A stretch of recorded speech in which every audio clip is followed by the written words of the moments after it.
Right, we speak now to the Transport MEC in the province, Thulasizwe Thomo. MEC, good to have you, and thank you very much for your time. It is this uncertainty, it was, of course, a live scene earlier on, that we seek clarity on first, on the actual number of fatalities at this point. No, thanks, Thabo, and greetings to yourself and the viewers at home. Probably first one needs to start by conveying our sincere and heartfelt condolences to the families that are affected. And of course, wish speed recovery to the 20 people who were part of the accident and who are currently being treated in different hospitals. Thabo, yes, the accident took place, I'm told, at around 4:30 during the afternoon hours of this morning here in Mpumalanga, around the area of Metlibek. So we have dispatched our teams to go there and probably establish as to what has really transpired. I can confirm to you that there's an investigation that is underway, which we are still waiting for a preliminary report for. Talk to us then about the Scholar Transport having found itself in collision with a train. And preliminary investigations, what could have certainly gone wrong there? We are still, like I've said to you, it's a Scholar Transport, we can confirm that, which is contracted to our department, the Department of Public Works, Road and Transport in Mpumalanga.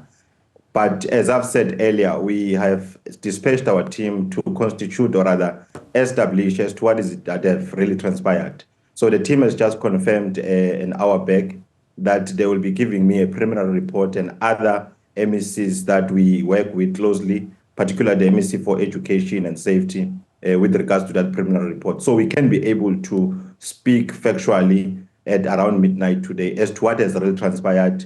Was the Scholar Transport on the wrong? Who was on the wrong? So those are the details that we are going to be able to speak about at the later stage of probably midnight by today.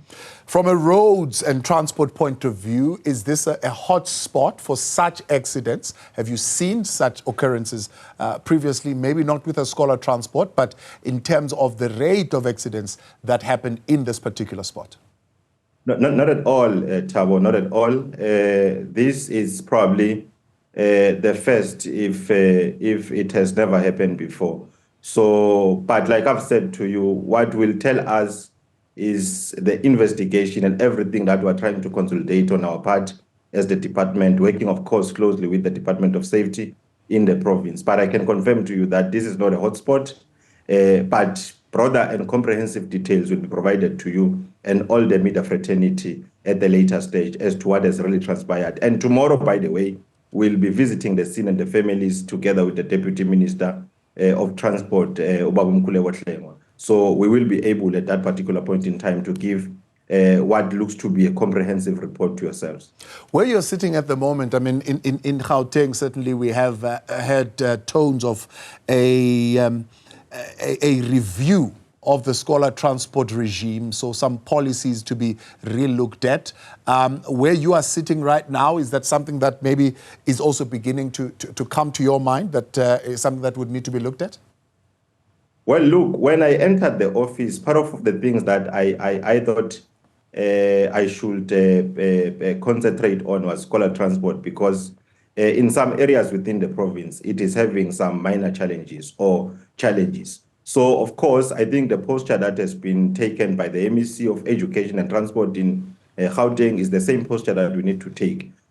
Although the merits and probably the circumstances might differ. So where we need to effect changes, we have to, because we can't continue like this. We can't be losing the future of this country in such terrific accidents. Yeah.